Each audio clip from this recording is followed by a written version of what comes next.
بسم اللہ الرحمن الرحیم۔ السلام علیکم۔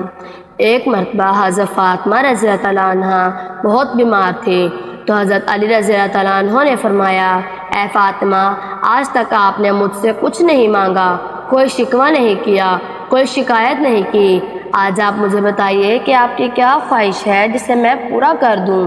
تو بی بی فاطمہ رضی اللہ عنہ نے فرمایا کہ یا علی شیر خدا، آج میرا انار کھانے کا دل کر رہا ہے، آپ مجھے ایک انار لا دو۔ امام علی علیہ السلام نے فرمایا، بس اتنا ہی، آج میں آپ کے لیے انار لے کر آؤں گا۔ اس وقت انار کا کوئی موسم نہیں تھا، پھر بھی حضرت علی رضی اللہ عنہ بی بی فاطمہ رضی اللہ عنہ سے وعدہ کر لیا اور گھر سے باہر تشریف لے گئے۔ آپ ایک یہودی کے دروازے پر پہنچے، وہ یہودی تجارت کرتا تھا۔ آپ نے دروازہ کھٹکھٹایا، اندر سے یہودی باہر آیا۔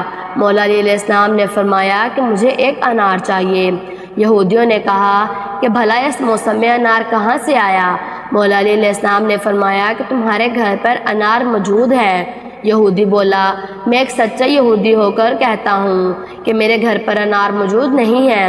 مولا علی علیہ السلام نے فرمایا، میں محمد صلی اللہ علیہ وآلہ وسلم کا داماد ہونے کی حیثیت سے کہتا ہوں کہ تمہارے گھر پر انار موجود ہے۔ یہودی غصے سے بولا کہ آپ نے کیوں ضد پکڑ لی ہے؟ میں نے کہا نا کہ میرے گھر پہ انار نہیں ہے، انار تو کیا ایک انار کا دانہ بھی موجود نہیں۔ اندر یہودی کی بیوی پردے میں کھڑی ساری گفتگو سن رہی تھی۔ یہودی کی بیوی بولی، آپ بحث نہ کریں، میں کلمہ پڑھ چکی ہوں، آپ بھی کلمہ پڑھ لیں، کیونکہ ہمارے گھر پہ ایک انار موجود ہے۔ یہودی یہ سن کر حیران ہو گیا کہ گھر میرا ہے اور علم علی کو ہے۔ یہودی گھر گیا، دیکھا کہ انار گھر میں موجود تھا۔ یہودی نے انار لا کر مولا علی علیہ السلام کو دے دیا۔ وہیں پر یہودی اور اس کی بیوی دونوں مسلمان ہو گئے۔ حضرت علی رضی اللہ عنہ وہاں سے انار لے کر اپنے گھر کی طرف روانہ ہو گئے۔ دیکھا راستے میں ایک اندھا فقیر پڑا ہے اور یہ صدا دے رہا ہے، کوئی ہے جو مجھے کھانا کھلا دے، کوئی ہے جو مجھے کچھ کھانے کو دے دے۔ مولا علیہ السلام گھوڑے سے نیچے اترے اور فقیر کے پاس آ گئے۔ آپ نے فقیر سے پوچھا، اے بزرگ، آپ کو کیا چاہیے؟ آپ کیوں یہاں بیٹھے ہیں؟ فقیر بولا، بیٹا میں بھوکا ہوں اور میرا دل انار کھانے کو کر رہا ہے۔ مولا علیہ السلام کے پاس ایک ہی انار تھا۔ مولا علیہ السلام سوچنے لگے، اگر میں انار فقیر کو دیتا ہوں تو گھر جا کے فاطمہ کو کیا جواب دوں گا؟ میں نے تو ان سے وعدہ کر کے آیا تھا اور آج انہیں انار لا کے دوں گا۔ فاطمہ نے تو پہلی بار ہی کوئی فرمائش کی تھی۔ پھر مولا علیہ السلام سوچنے لگے کہ انار فاطمہ کے لیے لے جاتا ہوں تو میرا رب مجھ سے ناراض ہو جائے گا۔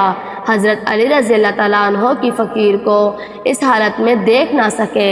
مولا علی علیہ السلام نے اللہ کی رضا کے لیے انار اس فقیر کو دے دیا، خود خالی ہاتھ گھر تشریف لے آئے۔ گھر آ کے مایوسی سے بیٹھ گئے۔ اندر سے پاک بی بی باہر آئی اور حضرت علی رضی اللہ عنہ سے فرمایا، اے علی شیر خدا، میں نے تو ایک انار کی فرمائش کی تھی، آپ نے تو 10 انار بھجوا دیے۔ مولا علی علیہ السلام خوش ہوئے اور آپ نے فرمایا کہ انار میں نے آپ کے لیے نہیں بھجوائے، یہ انار تو آپ کے لیے اللہ تبارک و تعالیٰ نے جنت سے بھجوائے ہیں۔ اس کے بعد حضرت علی رضی اللہ عنہ نے بی بی فاطمہ رضی اللہ عنہ کو سارا واقعہ بتایا کہ ایک مرتبہ حضرت فاطمہ رضی اللہ عنہ عورتوں کو دین کی باتیں سکھا رہی تھی۔ اتنے میں ہی ایک عورت ادب کے ساتھ بولی، اے بنت رسول اللہ صلی اللہ علیہ وآلہ وسلم، وہ کون سی عورتیں ہیں جنہیں اللہ پاک پسند نہیں فرماتا؟ وہ کون سی عورتیں ہیں جن کے گھر آباد نہیں ہوتا؟ جیسے ہی آپ نے یہ سنا تو آپ فرمانے لگی، میں نے اپنے بابا جان سرکار دو عالم سے سنا ہے کہ 3 ایسی عورتیں ہیں جنہیں اللہ پاک پسند نہیں فرماتا، کیا کبھی ان کے گھر کو آباد نہیں فرماتا؟ اس عورت نے پوچھا، اے بنت رسول اللہ صلی اللہ علیہ وآلہ وسلم، وہ کون سی 3 عورتیں ہیں جنہیں اللہ پاک پسند نہیں فرماتا؟ حضرت فاطمہ رضی اللہ عنہ نے فرمایا، پہلی عورت تو وہ ہے جو اپنے شوہر کا حکم نہیں مانتی ہوگی، یعنی جو عورت اپنے شوہر کی نافرمان بیوی ہوگی، ایسی عورت کو اللہ پسند نہیں کرتا۔ یاد رکھنا، میں نے اپنے بابا رسول اللہ صلی اللہ علیہ وآلہ وسلم سے سنا ہے، جو عورت اپنے شوہر کی خدمت گزاری اور فرما برداری کو اپنا فرض سمجھتی ہے۔ جو عورت اپنے آپ کو اپنے شوہر کی امانت سمجھتے ہوئے ہر چیز کی حفاظت سمجھتے ہوئے نگہبانی کرتی ہے۔ نمبر 2، بے پردہ عورت، یعنی دوسری عورت وہ ہے جو بے پردہ ہے۔ آپ نے فرمایا، میں نے اپنے بابا رسول اللہ صلی اللہ علیہ وآلہ وسلم سے سنا ہے، جو عورتیں اس دنیا میں بے پردہ ہو کر گھومتی ہیں، یعنی جو عورتیں اپنے پردے کا خیال نہیں رکھتی، انہیں اللہ پسند نہیں فرماتا۔ جنت میں سبھی اللہ پاک کا دیدار کرنا چاہیں گے، لیکن جو عورت پردے میں رہی ہوگی، اللہ تبارک و تعالیٰ اس کا دیدار خود کرنا چاہے گا۔ سبحان اللہ۔ اس لیے یاد رکھنا، جو عورت اپنے پردے کا خیال نہیں رکھتی، اللہ تبارک و تعالیٰ اس کے گھر کو کبھی آباد نہیں فرماتا۔ نمبر 3، بے حیائی پھیلانے والی عورت۔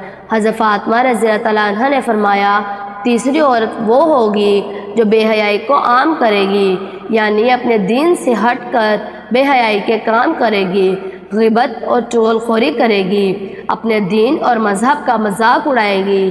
اللہ تبارک و تعالیٰ ایسی عورت کو پسند نہیں فرماتا۔ میں نے اپنے بابا رسول اللہ صلی اللہ علیہ وآلہ وسلم سے سنا ہے، جو عورت اپنے مذہب کا مذاق اڑائے گی، جو دین سے ہٹ کر کام کرے گی، جو چغل خور ہوگی، اللہ تبارک و تعالیٰ اسے کبھی پسند نہیں فرمائے گا، اور ایسی عورت کا گھر بھی اللہ تبارک و تعالیٰ کبھی آباد نہیں رکھے گا۔ اس کے بعد حضرت بی بی فاطمہ رضی اللہ عنہا نے فرمایا، اے عورت، یاد رکھنا، یہ 3 کام ایسے ہیں جو ایک عورت کو دنیا و آخرت تباہ کر دیتے ہیں۔ اے عورت، اگر تم دنیا و آخرت میں کامیاب ہونا چاہتی ہو تو ان 3 بری عادتوں سے سچے دل سے توبہ کر لو۔ اور ویسے بھی اسلام کی شہزادیوں کو پردے میں ہی رہنا چاہیے، کیونکہ غلاف صرف قرآن شریف کے اوپر ہی چڑھا ہوتا ہے، کیونکہ وہ پاک کتاب ہے۔ اور جو مرد اپنی بیویوں کا مذاق اڑاتے ہیں، اسے بے پردہ کرتے ہیں، اس کی عزت نہیں کرتے، اس کا احترام نہیں کرتے، ایسے مردوں کے لیے بھی رزق و دولت کے دروازے بند ہو جاتے ہیں۔ لوگوں کے سامنے اپنی بیوی کو ذلیل کرتے ہیں، رسوا کرتے ہیں، اور اس کا مذاق اڑاتے ہیں اور اس کا مذاق اڑا رہے ہوتے ہیں۔ ایسے مردوں کے لیے اللہ تبارک و تعالیٰ جنت کے دروازے، شہرت کے دروازے بند کر دیتا ہے۔ کچھ عورتیں ایسی ہوتی ہیں جو اپنے خاوند کو گالیاں دیتی ہیں، اور کچھ مرد ایسے ہوتے ہیں جو اپنی بیویوں کو گالیاں دیتے ہیں۔ اس میں کچھ ایسے ہوتے ہیں جو مذاق میں بھی گالیاں دیتے ہیں۔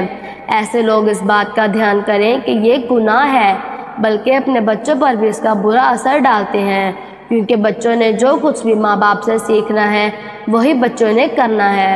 تو ناظرین، اس بات کا خیال خواتین کو بھی کرنا چاہیے اور مردوں کو بھی کرنا چاہیے۔ ہم امید کرتے ہیں کہ ہماری ویڈیو آپ کو اچھی لگی ہوگی۔ اللہ تبارک و تعالیٰ آپ کے علم میں اضافہ کرے، آمین۔